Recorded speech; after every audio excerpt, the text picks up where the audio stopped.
Hello बच्चों, मैं हूं अरुण कुमार सुधांशु केमिस्ट्री क्लासेस के चैनल में आपका स्वागत है। हम लोग सॉल्यूशन चैप्टर पढ़ रहे थे। सॉल्यूशन चैप्टर में पिछले वीडियो में हम लोग पढ़े थे vapour pressure of solution containing two volatile solute या लिक्विड। तो आज का टॉपिक मेरा जो है vapour pressure of solution containing non volatile solute, मतलब उस सॉल्यूशन का वेपर प्रेशर निकालने जा रहे हैं जिसमें नॉन वोलेटाइल सॉल्यूट है। क्या चीज है? नॉन वोलेटाइल सॉल्यूट है। मतलब उस सॉल्यूशन, मतलब किसी भी सॉल्वेंट में वैसा सॉल्यूट पार्टिकल, मतलब वैसा विलय पदार्थ मिला हुआ है जो वाष्पन नहीं करता हो, जैसे चीनी, यूरिया, ग्लूकोज, मतलब कोई ठोस उस पदार्थ उस सॉल्यूशन में सॉल्यूट पार्टिकल के रूप में है। कोई ठोस पदार्थ उस सॉल्यूशन में सॉल्यूट पार्टिकल के रूप में उपस्थित है। मतलब ऐसा समझ लीजिए कि चीनी है, तो चीनी को अगर शुद्ध चीनी को अगर हम गर्म करते हैं तो क्या वह चीनी वाष्प बन के उड़ेगा? नहीं, क्योंकि पानी में मिलाने के बाद ही जो है अगर गर्म करते हैं तो याद रखिए कि पानी वेपर बन के उड़ जाता है, लेकिन चीनी फिर जैसा है वैसे ही रह जाता है। मतलब चीनी एक ऐसा सॉल्यूट पार्टिकल है जो नॉन वोलेटाइल सॉल्यूट है, मतलब ऐसा सॉल्यूट जो वाष्पन की क्रिया नहीं करता है। तो यानी समझ जाएंगे कि इस सॉल्यूट का जो वेपर प्रेशर होगा वह 0 होगा, मतलब वेपर प्रेशर नहीं बनेगा। ठीक है, तो आइए हम vapour pressure of solution containing non volatile solute विलयन का बात, अब इसमें अवाष्पशील विलय हो, ये उस सॉल्यूशन का वेपर प्रेशर हम लोग निकालने जा रहे हैं जिसमें विलय पदार्थ अवाष्पशील हो, उसका वाष्पन नहीं होता हो। ठीक है, तो इसके लिए सबसे पहले हम क्या करेंगे, हम यहां पर एक पात्र ले लेते हैं। ठीक है, एक कंटेनर लिए, इस कंटेनर में सॉल्वेंट डालें। ये ऐसा सॉल्वेंट है जो वोलेटाइल है, मतलब उड़नशील है, ये वाष्पशील है। ठीक है, यानी ये हमारा विलायक है। ये हमारा क्या है बाबू? ये हमारा विलायक है। ठीक है, देखिए ये कोई द्रव है तभी तो ये वाष्पशील होगा।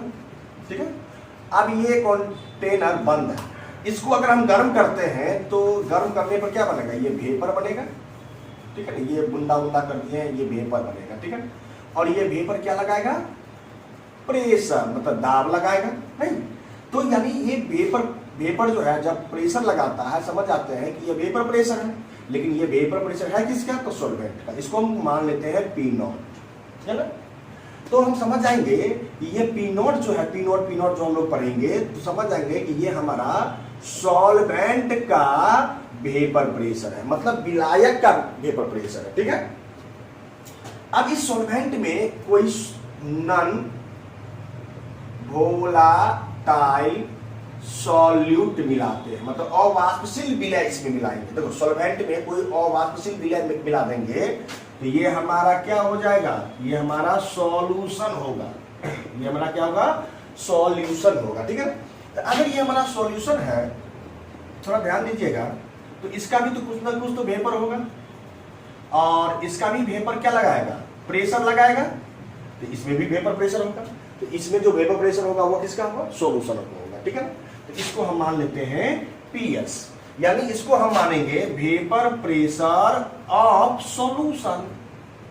सॉल्यूशन का ये वेपर प्रेशर है। किसका वेपर प्रेशर है? सॉल्यूशन का ये वेपर प्रेशर है। ठीक है, अब थोड़ी इसमें ध्यान देने वाली बात है, जैसे आप लोग कभी कभी पानी को खूब गर्म करते हैं, ठीक है ना, पानी बॉयल करने लगता है, उबलने लगता है। ठीक है, अब उस पानी में क्या करेंगे कि कुछ पदार्थ उसमें मिला देंगे।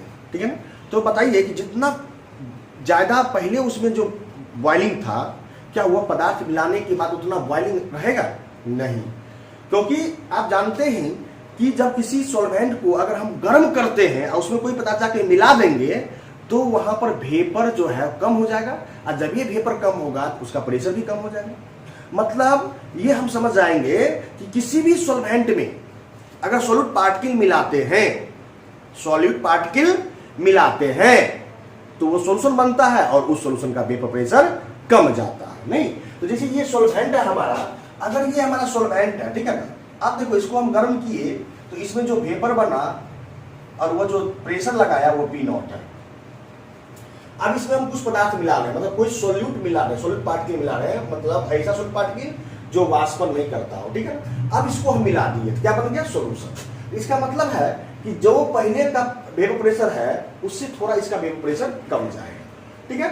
तो यानी यहां से स्पष्ट हो गया कि वेपर प्रेशर ऑफ सॉल्वेंट, मतलब सॉल्वेंट का जो वेपर प्रेशर होगा वो ग्रेटर होगा, मतलब ज्यादा होगा, किससे? वेपर प्रेशर ऑफ सॉल्यूशन से, ठीक है ना। आप लोग इसका एक्सपेरिमेंट घर में भी करते होंगे। जैसे अगर मानते हैं कि हम लोग चाय बनाते हैं चाय, अगर उस चाय बनाते हैं क्या करते हैं कि पहले दूध पानी को मिलाकर खौलाते हैं। जब दूध पानी अगर बॉयल करने लगता है तो हम चीनी डालते हैं, तो ऑलरेडी है कि जितना पहले बॉयल कर रहा था वो थोड़ा कम हो जाएगा, मतलब जितना पहले वेपर बन रहा था वो थोड़ा वेपर कम बनेगा, और जब ये वेपर कम बनेगा तो प्रेशर भी वहाँ पर कम हो जाएगा। तो हम लोग जानते हैं कि सॉल्वेंट मतलब शुद्ध सॉल्वेंट का वेपर प्रेशर जो है वह ज्यादा होगा, किससे? सॉल्यूशन के वेपर प्रेशर से, ठीक है। यानी यहाँ पे हमको P0 जो होगा, यानी P0 मतलब सॉल्वेंट का जो हमारा वेपर प्रेशर है वह ज्यादा है सॉल्यूशन के वेपर प्रेशर से, मतलब PS, ठीक है। यहाँ पर P0 ग्रेटर होगा, किससे? PS से होगा, ठीक है। अब देखिए कि इसमें भी राउल्ट लॉ दिया था, ठीक है। इसमें भी राउल्ट्स लॉ, राउल्ट का नियम। तो आइए राउल्ट का नियम हम क्या बताए थे बाबू? बोलोगे? राउल्ट का नियम आपको पिछले वीडियो में हम बताए थे कि राउल्ट ने क्या कहा था कि कोई भी वोलाटाइल कंपोनेंट है, मतलब वाष्पशील अवयवी कण है या वाष्पशील घटक है, तो उसको हम लोग इंग्लिश में कहते हैं नॉन वोलाटाइल कंपोनेंट। तो कोई भी कोई भी वोलाटाइल कंपोनेंट है, उस वोलाटाइल कंपोनेंट का जो पार्शियल वेपर प्रेशर होता है उस कंपोनेंट के मोल फ्रैक्शन का समानुपाती होता है। ये राउल्ट ने नियम दिया था, याद कीजिए कि किसी भी सॉल्यूशन में वोलाटाइल कंपोनेंट का मोल फ्रैक्शन वोलाटाइल कंपोनेंट का पार्शियल वेपर प्रेशर उस कंपोनेंट के मोल फ्रैक्शन के समानुपाती होता है। ये राउल्ट ने नियम दिया था, नहीं? आइए राउल्ट के नियम से हम लोग पढ़े थे कि सॉल्यूशन में, याद कीजिए, सॉल्यूशन में, किसमें? सॉल्यूशन में वोलाटाइल कंपोनेंट, ठीक है ना। सॉल्यूशन में वोलाटाइल कंपोनेंट का पार्शियल वेपर प्रेशर, मतलब आंशिक वाष्प दाब। पार्शियल वेपर प्रेशर का हिंदी क्या होता है? आंशिक वाष्प दाब, ठीक है। तो सॉल्यूशन में वोलाटाइल कंपोनेंट का पार्शियल वेपर प्रेशर, मतलब आंशिक वाष्प दाब उस कंपोनेंट के मोल फ्रैक्शन, उस कंपोनेंट के मोल फ्रैक्शन का समानुपाती होता है। क्या होता है? समानुपाती होता है। आप थोड़ा ध्यान दीजिएगा, कॉन्सेप्ट है यहाँ पर, थोड़ा आप इतना कॉन्सेंट्रेट हो जाइए कि हम एक बार में ही समझ जाए, आपको बार बार देखने की जरूरत नहीं पड़ेगा। अब देखिए ये हमारा PS जो है वो सॉल्यूशन का वेपर प्रेशर है। PS क्या है? सॉल्यूशन का वेपर प्रेशर। अब बताइए इस सॉल्यूशन में नॉन वोलाटाइल सॉल्यूट है, मतलब अवाष्पशील विलय है, मतलब ऐसा विलय है जिसका वाष्पन नहीं होता। ये वैसा विलय है जिसका वाष्पन नहीं होता है। अब बताइए कि सॉल्यूशन है, तो सॉल्यूशन में थोड़ा यहां पर हिंट कर रहे हैं। देखिए यहां एक सॉल्यूशन है, तो इस सॉल्यूशन में सॉल्वेंट है। इस सॉल्यूशन में क्या है? सॉल्वेंट है। और क्या है? तो हमारा सॉल्यूट है। तो इस सॉल्यूशन में एक सॉल्वेंट है और एक हमारा सॉल्यूट है। ये हमारा वोलाटाइल है, मतलब उड़नशील या वाष्पशील भी कर सकते हैं। लोड लिख देते हैं, वाष्पशील हिंदी, वाष्पशील। और सॉल्यूट कैसा है? तो नॉन वोलाटाइल है। ये हमारा है नॉन वोलाटाइल, नॉन वोलाटाइल मतलब अवाष्पशील, अवाष्पशील। तो आप बताइए इस सॉल्यूशन में सॉल्वेंट है वाष्पशील और सॉल्यूट है अवाष्पशील। तो मतलब क्या हुआ कि सिर्फ सॉल्वेंट ही वाष्पन होगा, वाष्पन की क्रिया करेगा, इवेपोरेट होगा, सिर्फ सॉल्वेंट ही इवेपोरेट हो सकता है, यानी वाष्पन हो सकता है। क्या सॉल्यूट वाष्पन होगा? सॉल्यूट का वाष्प बनेगा नहीं ना। इसका मतलब है कि इसमें जो सॉल्यूट का जो वेपर प्रेशर होगा, मतलब प्रेशर जो हमारा जो सॉल्यूट का होगा वो 0 होगा। क्यों? क्योंकि ये अवाष्पशील है, तो अवाष्पशील का प्रेशर नहीं बनेगा, मतलब वेपर बनेगा ही नहीं जो उसका प्रेशर होगा। तो सॉल्यूट का जो हमारा वेपर प्रेशर है वो 0 होता है। यानी हम समझ जाते हैं कि सॉल्यूशन में भी जो वेपर प्रेशर है इस मिश्रण में जो वेपर प्रेशर सॉल्यूशन का है वह सॉल्वेंट के वेपर प्रेशर के बराबर होता है। यानी इसका मतलब समझ आते हैं कि ओनली फॉर इस सॉल्यूशन में सॉल्वेंट का ही वेपर प्रेशर है। तो मिश्रण में अगर किसी एक कंपोनेंट का वेपर प्रेशर अगर होता है तो उसको हम लोग क्या कहते हैं? आंशिक वाष्प। याद है ना कि मिश्रण में किसी एक कंपोनेंट के वेपर प्रेशर को ही उस कंपोनेंट का पार्शियल वेपर प्रेशर कहते हैं। ये हम पिछले वीडियो में बताए थे। तो इसका मतलब है कि सिर्फ यहां पर जो है सॉल्वेंट वाष्पशील है, तो वाष्पशील है तो ये वेपर बनाएगा और ये यही वेपर प्रेशर बनाएगा, मतलब ये P0 होगा।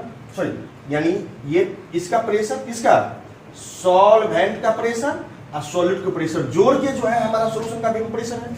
तो सॉल्वेंट का प्रेशर, यानी हम यहां पर लिख देते हैं pressure solvent plus pressure solute मिलके बना है हमारा क्या? Pressure solution. क्या बना है?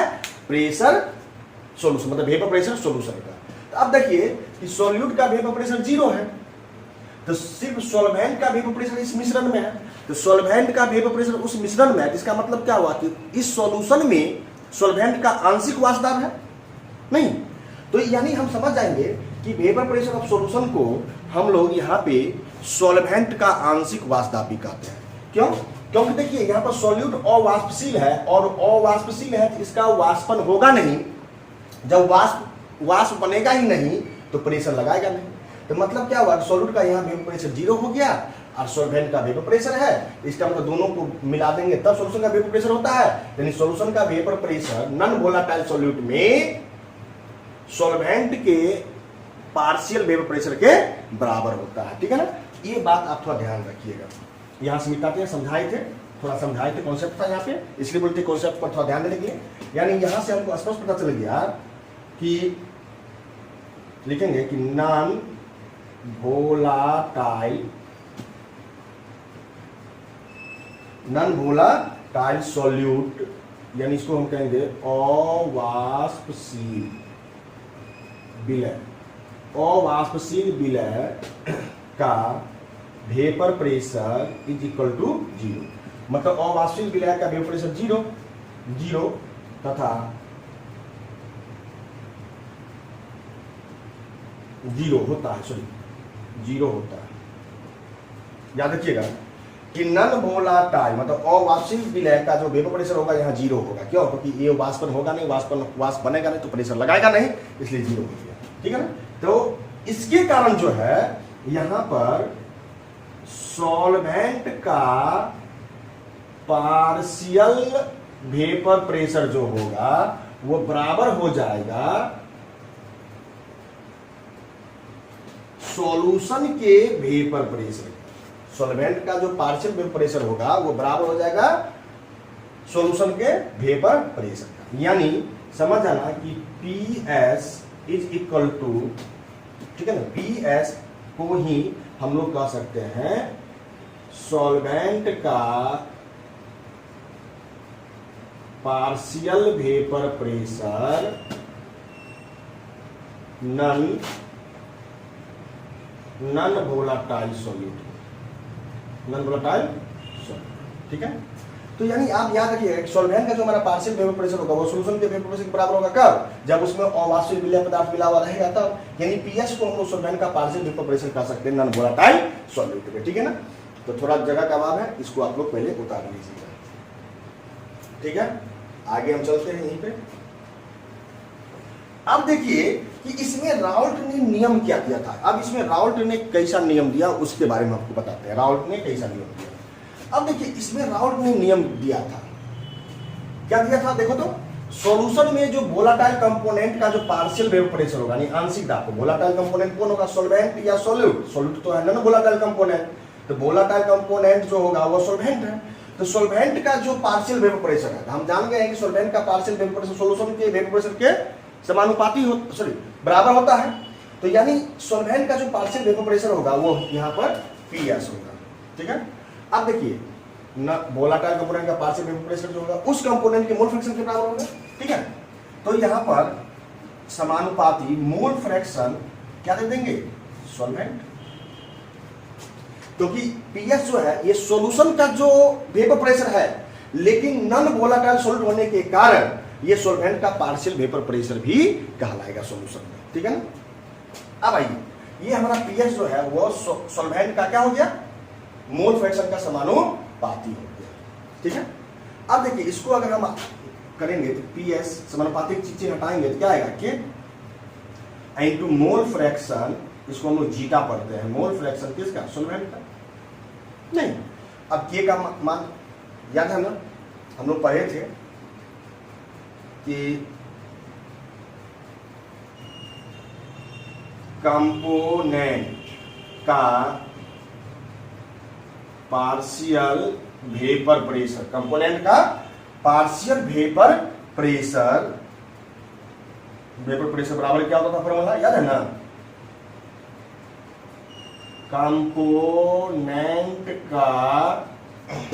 कंपोनेंट का वेपर प्रेशर किस अवस्था में, शुद्ध अवस्था में, याद है इसमें कोई मिलावट नहीं होना चाहिए, शुद्ध अवस्था में, ठीक है, शुद्ध अवस्था में, और गुना मोल उसी कंपोनेंट का मोल फ्रैक्शन, गुना उसी कंपोनेंट का मोल फ्रैक्शन, ठीक है। आपको ये बताए हुए थे, यहां से हमने राउल्ट के नियम से ले लिए कि वोलाटाइल कंपोनेंट कौन है, सॉल्वेंट है। तो सॉल्वेंट का जो हमारा पार्शियल वेपर प्रेशर होगा उसकी कंपोनेंट का मोल फ्रैक्शन का, सॉल्वेंट के मोल फ्रैक्शन का क्या हो गया, समानुपाती हो गया। समानुपाती की चीजें हटाएंगे तो किया था के का मान तो आपको पिछले वीडियो में निकालना बता दिए थे, और वैसे नहीं जानना है तो आप ऐसे समझिए कि कंपोनेंट का जो हमारा पार्शियल वेपर प्रेशर होता है, कंपोनेंट का अगर पार्शियल वेपर प्रेशर निकालना हो तो कंपोनेंट का वेपर प्रेशर शुद्ध अवस्था में, मतलब शुद्ध अवस्था में होना चाहिए, और उसी कंपोनेंट का गुना मोल फ्रैक्शन से करना होगा, ठीक है।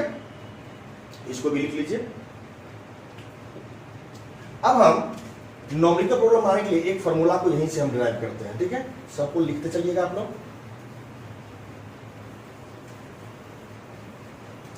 मिटा देते हैं इसको।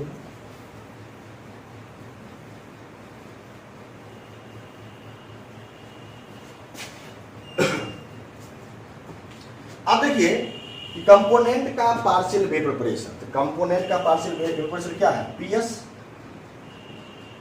बराबर कंपोनेंट का वेपर प्रेशर शुद्ध अवस्था में, तो पीएस क्या है, ये जो हमारा पीएस है ये सॉल्वेंट का पार्शियल वेपर प्रेशर है।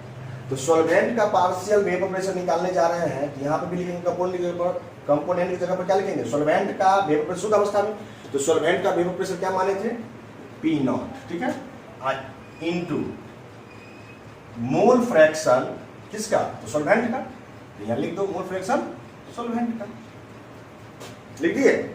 चलिए आगे बढ़ते हैं, पीएस बराबर, ठीक है, यानी तो हम लोग जान रहे हैं इस तरह की मोल फ्रैक्शन सॉल्यूट अब प्लस मोल फ्रैक्शन सॉल्वेंट का वैल्यू कितना होता है, 1 होता है।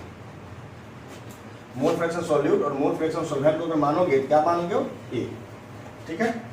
अब आइए तो यहाँ पर हम लोग कहते हैं पीएस जो हमारा होगा, पीएस बराबर पी नॉट हो जाएगा इनटू मोल फ्रैक्शन सॉल्वेंट की जगह पर हम इसको 1 माइनस मोल फ्रैक्शन सॉल्यूट लिख सकते हैं ना, ये प्लस आ जाएगा तो माइनस होगा, तो 1 माइनस मोल फ्रैक्शन की क्या सॉल्यूट लिख सकते हैं। चलिए अब देखो पीएस इक्वल टू, इसको गुना करोगे तो यहाँ पी नॉट हो जाएगा माइनस, इसको भी मतलब पी नॉट मोल फ्रैक्शन किसका होगा, सॉल्यूट का होगा, ठीक है, मोल फ्रैक्शन सॉल्यूट का होगा। अब ये माइनस है, इधर लाओगे तो क्या होगा, प्लस होगा, ये माइनस है, इधर लाओगे तो प्लस होगा, इसको ये माइनस इधर ला दिए, ये हमारा प्लस हो जाएगा कि पी नॉट अब mole fraction solute zeta solute बराबर। अब बताओ ये पी नॉट है, ये माइनस है, इधर लाए तो प्लस हो गया, ये प्लस है, उधर ले जाएंगे तो माइनस, तो P not minus P S नहीं।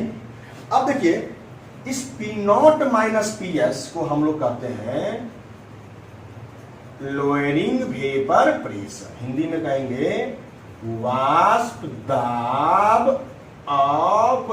अवनमन। याद रखिएगा, आगे हम पढ़ाएंगे रिलेटिव लोअरिंग वेपर प्रेशर पढ़ाएंगे तो वाष्प दाब अवनमन क्या होता है वो बताएंगे। फिर अभी याद रखना है कि वाष्प दाब अवनमन क्या होता है, तो P not minus P S को हम लोग वाष्प दाब अवनमन के रूप में जानेंगे नहीं। तो यहां से आपको क्या हो जाएगा, देखो इसको इधर ला, लिख सकते हैं ना P not minus P S, P not minus P S, इसको इधर लाओगे तो बट्टा में क्या हो जाएगा, पी नॉट नहीं, अब बराबर हो जाएगा मोल फ्रैक्शन सॉल्यूट का, मोल फ्रैक्शन किसका, सॉल्यूट का। अब देखिए थोड़ा ध्यान दीजिएगा, मोल फ्रैक्शन सॉल्यूट का हो गया। अब यहां से हमें और भी आसानी हो जाएगा फॉर्मूला लगाने के लिए।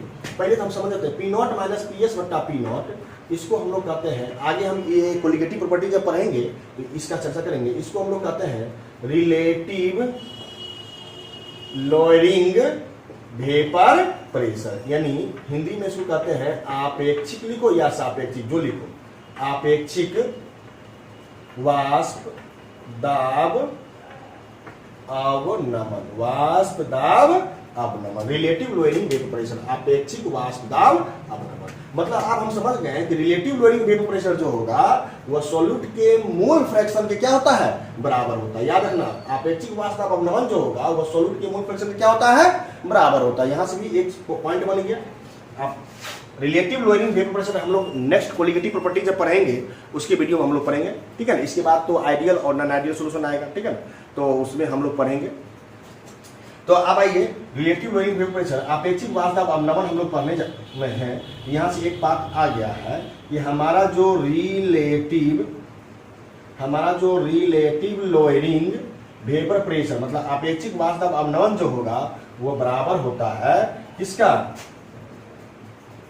सॉल्यूट के मोल फ्रैक्शन का, सॉल्यूट के मोल फ्रैक्शन का। ये बहुत इंपॉर्टेंट है बाबू, इसको याद रखना है, रिमेंबर, याद कर लेना है, ठीक है ना। आपेक्षिक वाष्प दाब अवनमन जो होगा वह सॉल्यूट के मोल फ्रैक्शन का क्या होगा, बराबर होगा, ठीक है ना। तो यहां तक उसके नीचे से उतारिएगा, थोड़ा ध्यान दीजिएगा, उतारते चलिएगा बाबू। तो टॉपिक बहुत वास्ट है और कॉन्सेप्ट इतना अच्छा हम दे रहे हैं कि एक भी ऑब्जेक्टिव नहीं छूट सकता है, बोर्ड का हो, कॉम्पिटिटिव एग्जाम का हो, चाहे वो IIT, JEE main, advance, NEET, किसी का भी हो। अगर आप कॉन्सेप्ट समझ जाइएगा तो एक भी क्वेश्चन जो है आपका और ना ही ऑब्जेक्टिव छूटेगा और ना ही सब्जेक्टिव छूटेगा, ठीक है ना। और न्यूमेरिकल तो बनेगा ही बनेगा, नहीं बनने का कोई चांस ही नहीं रहेगा, ठीक है ना। इस फॉर्मूला को भी और हम इजी वे में डिराइव कर देते हैं ताकि आपको सिर्फ और सिर्फ डाटा लिखिएगा क्वेश्चन का, डाटा को लिख के और सिर्फ फॉर्मूला को उधर पुट कीजिएगा और उधर आंसर सुट से निकल जाएगा, ठीक है। तो आइए उतार लिए होंगे, हम आगे चलते हैं।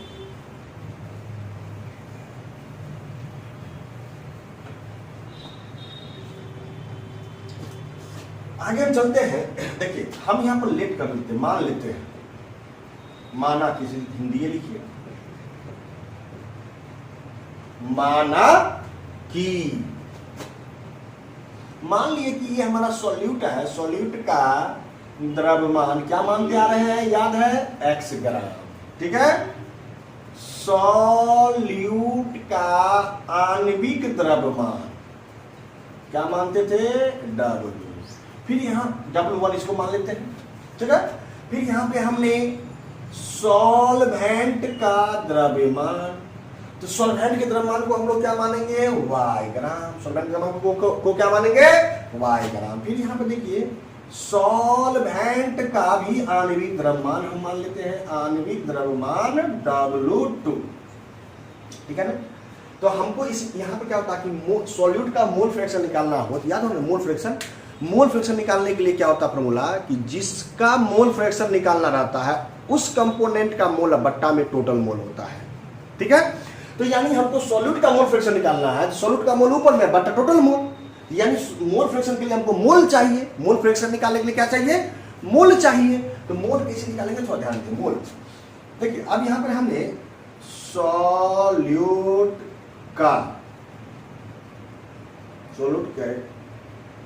के मोलों की संख्या, ठीक है, सॉल्यूट के मोलों की संख्या को हमने स्मॉल n मान लेते हैं। सॉल्यूट की मोल संख्या को क्या मान लिए? Small n। याद है ना, मोलों की संख्या बराबर क्या होता है फॉर्मूला? दिए गए द्रव्यमान ग्राम में बट्टा में आणविक द्रव्यमान होता है। तो सॉल्यूट का द्रव्यमान कितना दिया हुआ है? x, और बट्टा आणविक द्रव्यमान क्या हो जाएगा यहाँ पे? डाउन। फिर यहाँ पे देखिए सॉल्वेंट के मोलों की संख्या निकालने जा रहे हैं। सॉल्वेंट के मोलों की संख्या निकालने जा रहे हैं। तो सॉल्वेंट के मोलों की संख्या क्या होता है? दिए गए द्रव्यमान ग्राम में कितना? y ग्राम दिया हुआ है, y ग्राम बट्टा आणविक द्रव्यमान। आणविक द्रव्यमान को क्या मान लेंगे? W। इसको हम कैपिटल N मान लेते हैं, ठीक है ना। तो हम लोग जानते हैं यहां से क्या फॉर्मूला बन जाएगा, इसको मिटाते हैं फिर आप लोग को लिखा देते हैं, थोड़ा ध्यान दीजिए।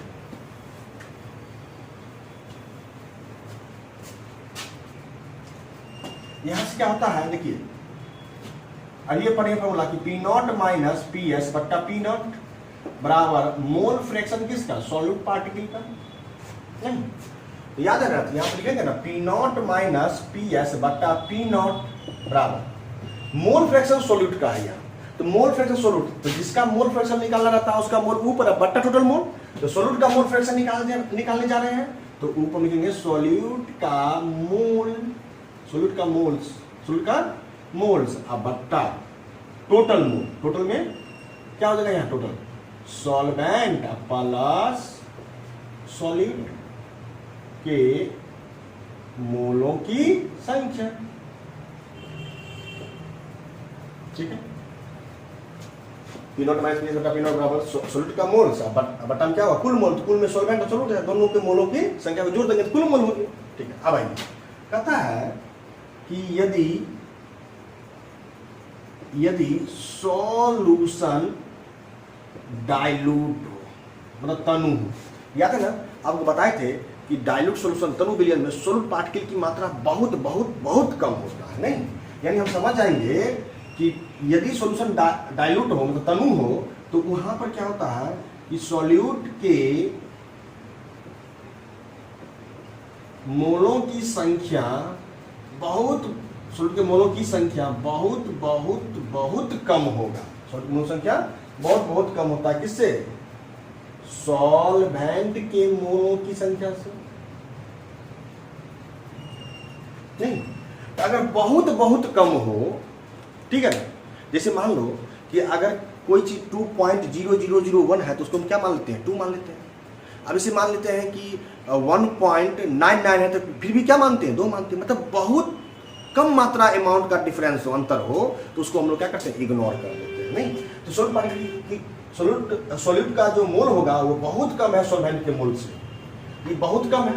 अब देखो इस दोनों में बहुत कम अमाउंट जोड़ोगे तो हम इसको इग्नोर कर सकते हैं, सॉल्यूट को हम लोग क्या कर सकते हैं? हटा सकते हैं, क्योंकि बहुत कम है, इतना कम है कि यहाँ सॉल्वेंट प्लस सॉल्यूट, नहीं इतना कम है, तो हम समझ जाएंगे कि सॉल्वेंट के मोलों की संख्या, यानी हम सीधे हम टाइप लिखते हैं, लिख रहने दो, सॉल्वेंट के मोलों की संख्या, ठीक है, प्लस सॉल्यूट के मोलों की संख्या बराबर, यानी इसका मान बहुत बहुत कम है, तो सिर्फ क्या लिख देंगे हम? सॉल्वेंट के मोलों की संख्या,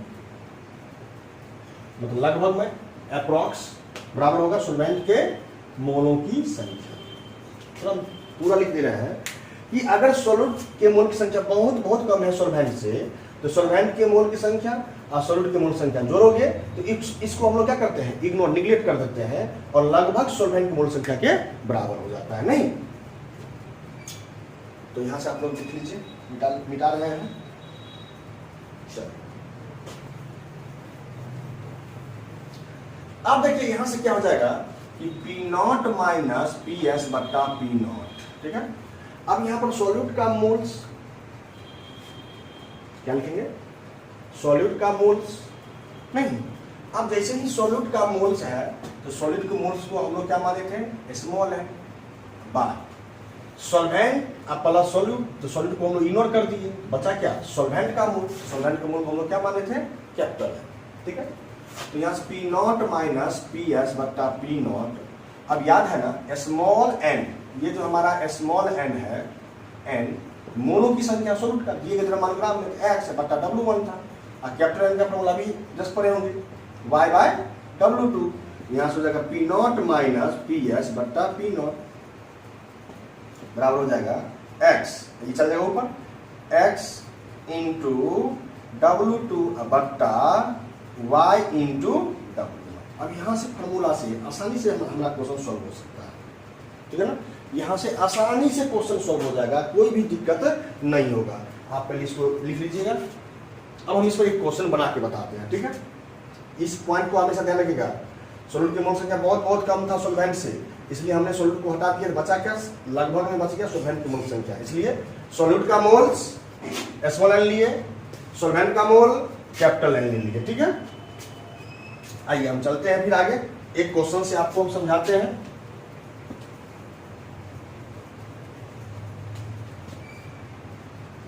देखिए एक क्वेश्चन हम बनाते हैं, इससे आपको सारी बात समझ में आ जाएगी क्वेश्चन से। यहां पर लिखते हैं 20 ग्राम NaOH, 20 ग्राम NaOH को, ठीक है, 20 ग्राम NaOH को 100 ग्राम जल में घुलाया जाता है।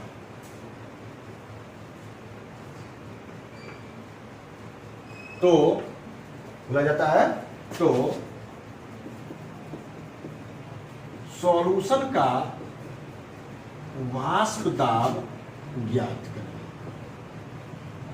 सॉल्यूशन का वाष्प दाब ज्ञात करें जब शुद्ध जल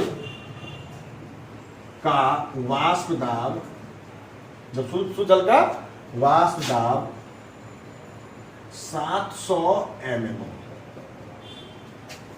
देखो 20 ग्राम सोडियम हाइड्रोक्साइड मतलब 20 ग्राम NaOH को 100 ग्राम जल में घुला देते हैं तो सॉल्यूशन बन जाता है। तो सॉल्यूशन का वाष्प दाब निकालना है, ठीक है।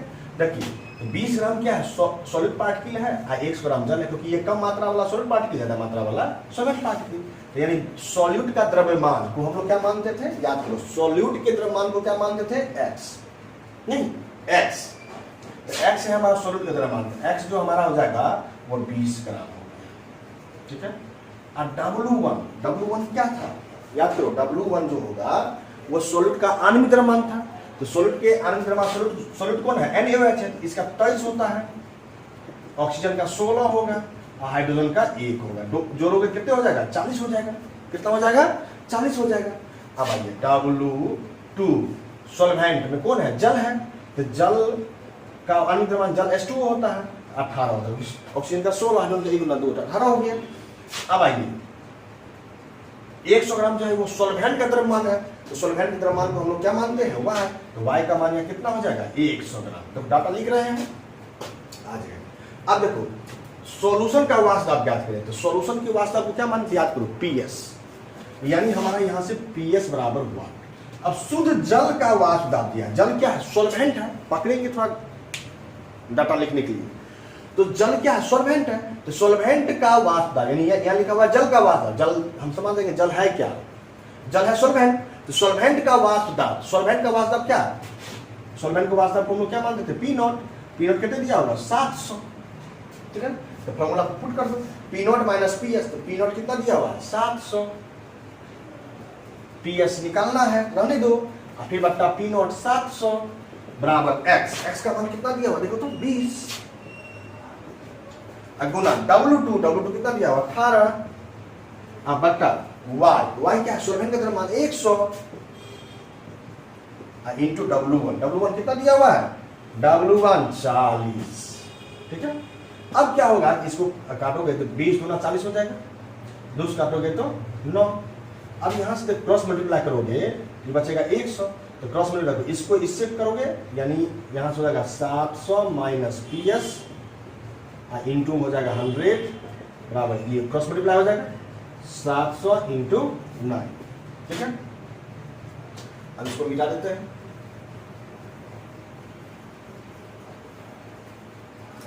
अब देखिए यहां से हमको निकालना क्या, देखो 700 गुना 100 हो जाएगा, यहाँ से तो 700 गुना 100 तो 700 इंटू 100 अब माइनस 100 PS बराबर हो जाएगा तुमको 700 इंटू 9, ये माइनस है उधर जाएगा तो प्लस, तो 100 PS ये माइनस उधर क्या तो प्लस बराबर, यहाँ पर हो जाएगा 700 गुना 100 माइनस 700 गुना 9, तो ये प्लस है, इधर आएगा तो माइनस, ये माइनस उधर जाएगा तो प्लस प्लस। अब आइए तो PS निकालना, तो PS बराबर कितना हो जाएगा 700 गुना 100 माइनस 700 गुना 9 बट्टा हो जाएगा 100। अब क्या करेंगे, पहले 700 गुना 100 कर देंगे, फिर 700 गुना 9 कर देंगे, अब इसमें से इसको घटा देंगे, तब 100 से भाग कर देंगे, जो आएगा वो हमारा उतना mm आंसर हो जाएगा। तो क्वेश्चन इस पर नहीं है। अब हम नेक्स्ट वीडियो में सिर्फ नॉमरिकल का वीडियो बनाएंगे, जिसमें उसमें हम वीडियो बनाएंगे कि एक नॉन वोलेटाइल सॉल्यूट के सॉल्यूशन का वास्ता बना, और एक याद था मतलब 2 लिक्विड का वोलेटाइल था, यानी वोलेटाइल 2 लिक्विड का जो कंटेनिंग सॉल्यूशन था उसका वास्ता निकालेंगे, ठीक है ना। तो यानी दोनों पर अवाष्पशील विलय से विलयन का वास्ता निकालेंगे, और फिर वहां पर वाष्पशील विलय से भी विलयन का वास्ता, दोनों पर नॉमिकल प्रॉब्लम खूब करेंगे, ठीक है ना। सिर्फ ओनली फॉर नॉमिकल का क्लास होगा। आप लोग एनसीईआरटी बुक से क्वेश्चन कुछ देख कर आइएगा, देखिए कौन कौन क्वेश्चन बनने वाला है, आप लोग बनाइएगा, और एनसीईआरटी के भी क्वेश्चन का डिस्कस होगा और अदर क्वेश्चन का भी डिस्कस होगा, ठीक है ना। तो नॉमरिकल प्रॉब्लम हम नेक्स्ट वीडियो में हम बनाएंगे, ठीक है।